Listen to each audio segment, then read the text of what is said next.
Fazendo então a continuação da nossa aula sobre tromboembolismo venoso, agora mais focada na parte de diagnóstico e tratamento. E se você está curtindo, por favor, deixe seu like, se inscreva no canal e então vamos voltar para a aula. E como é que é o algoritmo de investigação? Primeiro da TEP de novo. A gente vai a partir do score de Wells. A gente vai dividir em três categorias no caso.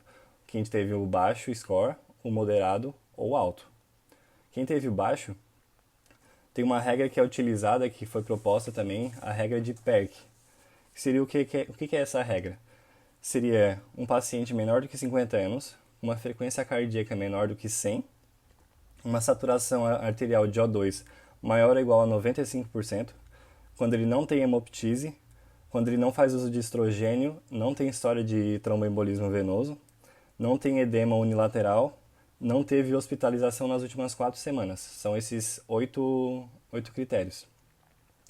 Se você tem todos eles positivos, você não tem mais por que testar esse paciente. Agora, se algum deles aqui foi negativo, esse paciente deve ser submetido ao dedímero. Assim como os pacientes que têm score moderado. O score moderado já não vale mais essa regra de PERC. E os moderados já vão direto para fazer o dedímero. E esse dedímero ele pode ter dois resultados que a gente vai considerar.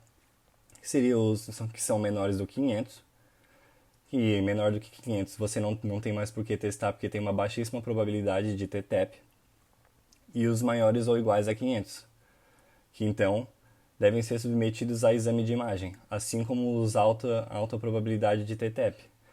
Os alta probabilidade de ter TEP você não tem nem por que fazer o dedímero. Lembrando que o dedímero ele se altera em diversas situações que já foram propostas ali, como principalmente câncer e as cirurgias e os traumas. Isso já vai alterar o dedímero. Isso é, se um paciente já tem algum desses, você não tem nem por que fazer o dedímero, porque vai dar positivo de qualquer jeito. Então ele se torna um exame que é inútil no rastreio para quem já tem uma alta probabilidade. E aqui fazendo a angio-TC, que é o principal exame, a gente vai ter três possibilidades de resultado. Um resultado positivo, que confirma o teu diagnóstico, um resultado negativo, que descarta o diagnóstico, e um resultado que ficou inespecífico. E aqui o que você parte a partir disso? Quando você não tem um resultado que é confirmatório ou não. O próximo exame assessor estado seria uma cintilografia ventilação-perfusão, que é utilizado de maneira radioativa, né? Através do pulmão, primeiro você faz a parte de perfusão e depois a parte de ventilação, e você compara a imagem desses dois pulmões para ver se onde está sendo ventilado não está sendo perfundido, para fazer o diagnóstico diferencial desse paciente. Caso ainda assim a cintilografia vê que ela venha com resultado inespecífico também, você parte para a parte de diagnóstico uma TVP. E como é que eu faço o diagnóstico de TVP? Ele também parte do score de Wells, essas três divisões em baixo, moderado e alto. O baixo e moderado eles já partem direto para fazer o dedímero, aqui não tem a regra de PEC como tem lá no TEP. E o dedímero ele também vai ter as duas possibilidades, menor do que 500 ou maior ou igual a 500.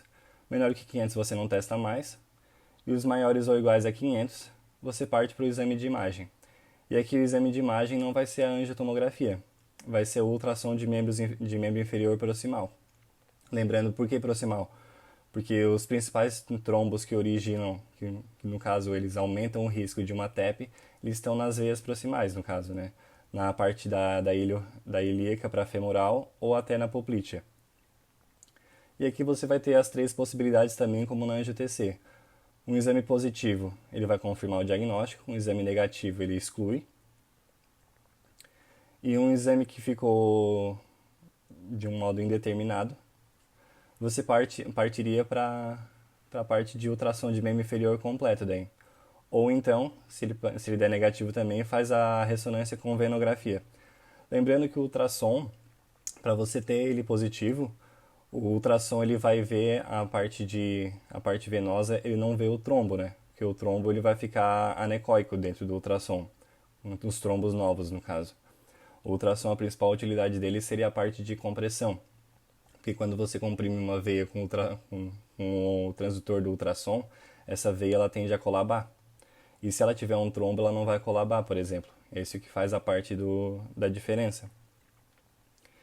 E é importante lembrar aqui que as indicações de tratamento da TVP, elas se diferenciam quando a gente tem um trombo distal, que os trombos distais eles são os principais causadores dos trombos proximais, e os proximais são os que causam a TEP.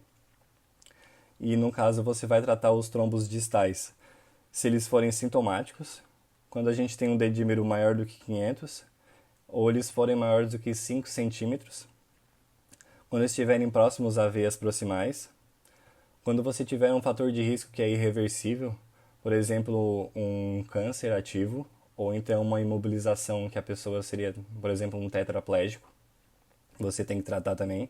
Quando tem uma história prévia, ou quando tem uma imobilidade prolongada, ou até nos internados que vão ficar muito tempo imobilizados. É interessante que seja tratado. E aqui o raio-x de tórax. Lembrando que até 22% dos raios-x de tórax são normais e que é comum que a gente tenha uma dissociação clínico-radiológica, isso é, a clínica do paciente, os sintomas que ele refere tendem a ser muito piores do que o que aparece para a gente no exame de imagem. É comum também que a gente encontre cardiomegalia, atelectasia, derrames pleurais e infiltrados aqui nesses casos, mas não são relacionados diretamente à TEP, né? São achados inespecíficos que podem ter no raio-x de tórax, podem indicar diversas patologias, por isso que é interessante que você faça o algoritmo diagnóstico e use diversos exames para fazer o rastreio disso. E aqui um sinal que seria bem interessante, mas que não aparece em todos os casos também, que seria o sinal da Corcova de Hampton, que seria aquela parte que está mais esbranquiçada com a seta ali, que seria uma corcova, no caso que ela está com a base apoiada em pleura, e o ápice dela aponta para o hilo pulmonar, seria o sinal da Corcova de Hampton.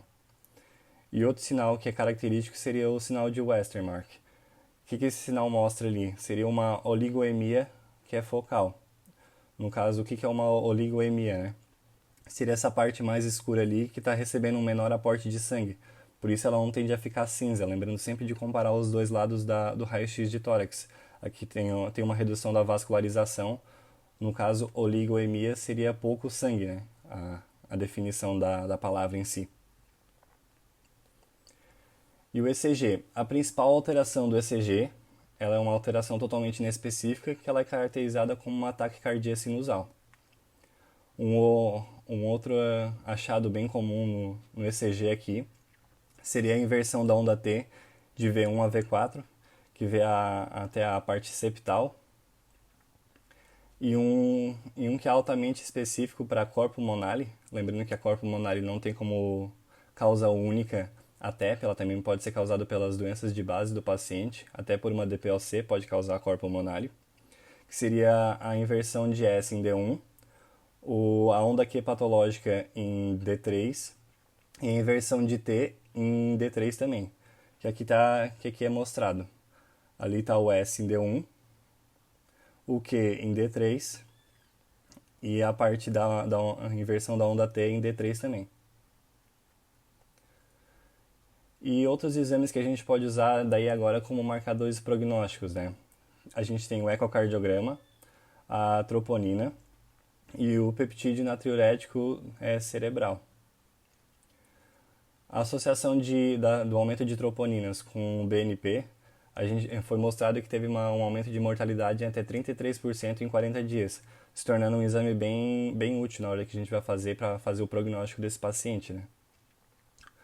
O aumento da troponina com uma BNP baixa, a gente tem uma mortalidade que é próxima de zero. E a gente vê que há uma disfunção de ventrículo direito no ecocardiograma, ela também pode ser um indicativo de mau prognóstico nesses pacientes, né? Lembrando que 4% dos exames em eco que são feitos para o paciente com suspeita de TEP, a gente vai encontrar um trombo dentro. E desses trombos que a gente encontra dentro, 35% deles vão originar TEP. Por isso, então, que um eco com uma distensão de ventrículo direito associada à instabilidade, ou se tu encontra trombo mais instabilidade, já é indicado um tratamento emergencial para TEP, porque esse paciente corre o risco de fazer uma TEP maciça. E o tratamento, então, como é que ele é feito? O tratamento ele é dividido em pacientes que são estáveis hemodinamicamente, quando eles são instáveis hemodinamicamente, e quais as alternativas para os casos que são mais diferenciados, né? Um paciente que ele é estável hemodinamicamente, ele vai se dividir em três. Seria a parte de suporte respiratório, a anticoagulação e o suporte hemodinâmico. Suporte respiratório. A gente vai dar oxigênio para esse paciente, sempre para manter uma saturação de O2 maior do que 90%. Saturações que já estão maiores disso, não tem por que dar oxigênio, porque não tem um benefício para esse paciente. Lembrando que esses pacientes eles correm risco de fazer infarto de ventrículo direito. E o uso de oxigênio indiscriminado ele pode ter efeitos deletérios com um aumento de espécies reativas de oxigênio e até mesmo de vasoconstrição de coronária, que pode piorar os casos, né? A anticoagulação. A base da anticoagulação para um paciente estável, ela se dá com heparina de baixo peso molecular e a associação do varfarin. Tá, e por que eu vou usar esses dois? Porque o varfarin ele tende a só começar a funcionar depois de 5, 7 dias, no caso para anticoagular. Primeiro ele tem um efeito de procoagulação, que ele tende a ser anulado pela heparina de baixo peso molecular, por isso que ela é utilizada junto até o varfarin começar a fazer efeito. E o varfarin ele tem uma medida que seria o INR, né, que controla o quão anticoagulado está esse paciente, que deve ser mantido entre 2 e 3 para esses casos. E o varfarin ele vai ser mantido por quanto tempo? Quando a pessoa tem um fator de risco modificável que causou a doença, geralmente ele é mantido entre 3 a 6 meses. E quando ela tem um fator que é idiopático, ou se é um fator que não tem como mudar, seria entre 6 a 12, ou até dependendo dos casos, de um modo mais vitalício. E o suporte hemodinâmico, então, ele é feito com um acesso venoso e a infusão de cristalóides. Um paciente, então, instável, ele é dividido em 4 partes, esse tratamento. Seria também a parte de suporte respiratório, de modo a manter a saturação de O2 maior ou igual a 90 também. O suporte hemodinâmico, que seria através do acesso venoso. E se necessitar de vasopressor, seria a norepinefrina, lembrando que esses pacientes instáveis eles têm uma tendência maior ao choque. Então seria interessante na hora que se esse paciente começasse a entrar em choque, o vasopressor mais utilizado fosse a norepinefrina. A anticoagulação também, ela se dá aqui com a heparina não fracionada. E por que heparina não fracionada?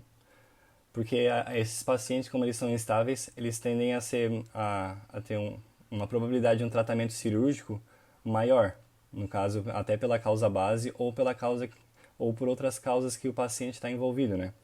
E no caso a gente sabe que o antídoto para heparina principal seria a protamina. E a heparina de baixo peso molecular ela tem uma baixa resposta à protamina. Apesar do que a heparina não fracionada ela aumenta o risco de trombocitopenia, mas a vantagem dela seria a meia-vida menor. Isso é, esse paciente, se ele tiver que ser submetido a uma intervenção, é muito mais fácil tu conseguir reverter a anticoagulação dele com um fármaco que ele tem uma meia-vida menor e um antídoto que funcione melhor, né? E aqui o TTPA dele vai ter que ser mantido entre 1,5 a 2,5 vezes o controle. E também é utilizado o varfarin nesses casos aqui. Também semelhante aos quadros estáveis, quando tem um fator de risco modificável entre 3 a 6 meses, ou os idiopáticos de 6 a 12. E aqui no paciente instável, aqui vem a diferença que tem a ação do trombolítico, que é no caso a única indicação para se usar trombolítico nesses casos. E quais os trombolíticos que são usados geralmente? Seria a uroquinase, a streptoquinase ou a TPA. Lembrando que tem uma diferença entre anticoagular e trombolizar. No caso da anticoagulação, a gente vai fazer meio que uma prevenção secundária nesses casos. A gente vai prevenir que esse paciente não aumente ainda mais o trombo que ele tem. E quem vai dissolver o trombo seria o próprio sistema endógeno do paciente. Quando a gente faz uso do trombolítico, a gente não está fazendo uma prevenção nesse paciente, a gente já vai estar tratando direto esse trombo. No caso, a gente vai estar quebrando esse trombo, porque geralmente os trombos que são aqui, eles são compostos de fibrina e plaquetas, por isso a utilização dos trombolíticos. E quais as alternativas que a gente tem dentro do tratamento? Seria o filtro da veia cava inferior e a terapia intervencionista direta. O filtro da veia cava inferior é quando é contraindicado a anticoagulação ou quando ela é falha. No caso, quando é que é contraindicado uma anticoagulação? Seria quando a pessoa tem um sangramento gastrointestinal, quando ela está no pós-operatório de craniotomia, quando ela tem uma complicação da heparina, ou quando uma quimioterapia para o tratamento de câncer já está planejada. Lembrando que a heparina ela pode ter um efeito pró-trombótico quando se tiver uma reação imune ao complexo dela com o fator... Quando tiver o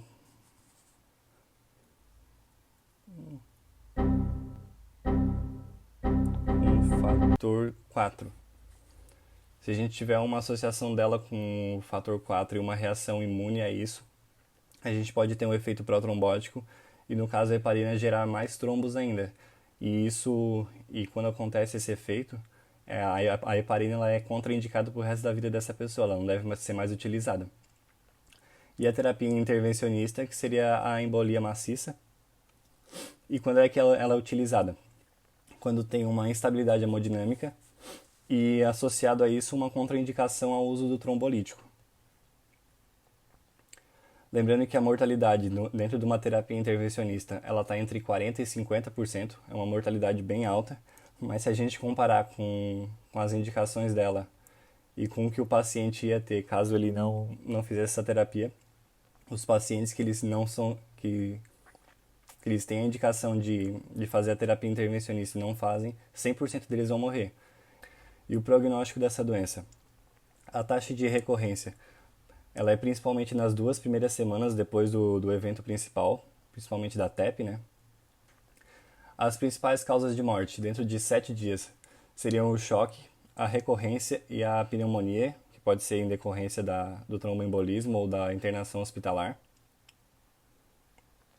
E quando ela é maior do que 3 meses, geralmente a morte ela ocorre devido às comorbidades, à recorrência do quadro, que até 30% tende a ter uma recorrência dentro de 10 anos, é um número bem importante. E também, por último, seria a parte da hipertensão tromboembólica pulmonar crônica, que tende a ser uma causa gerada por esse trombo, que a gente já tinha falado lá dentro da fisiopatologia da hipertensão pulmonar, né? E a prevenção aqui. Lembrando que a prevenção do quadro ela é mais interessante até do que o tratamento, porque a prevenção ela tende a prevenir mais mortes do que se tu tratar diretamente a causa. E o que a gente usa para fazer a prevenção? Geralmente se usa o score de Caprini, quando a gente tem pacientes que são cirúrgicos. E esse score também vai dividir quando tem um risco moderado a alto, já tem uma indicação de fazer uma prevenção farmacológica desse paciente. E a gente tem também o score de Padua, que seria para pacientes clínicos, no caso. Aqui são as referências que foram utilizadas principalmente para fazer essa aula. No caso, eu utilizei um artigo do Lancet, um do Journal of Respiratory and Critical Care Medicine, o Harrison, de Medicina Interna, e principalmente aqui seria o Up to Date, que eu deixei aqui o link, caso alguém queira acessar para conferir também. E esse é um agradecimento são os templates que a gente usa aqui para fazer as aulas no PowerPoint. Chegamos então ao fim dessa aula sobre tromboembolismo venoso, espero que tenham gostado. Se quiserem deixar alguma opinião nos comentários, sintam-se à vontade. E por favor, se inscrevam e deixem um like no nosso vídeo, que esse retorno de vocês é sempre muito importante. E até a próxima, pessoal!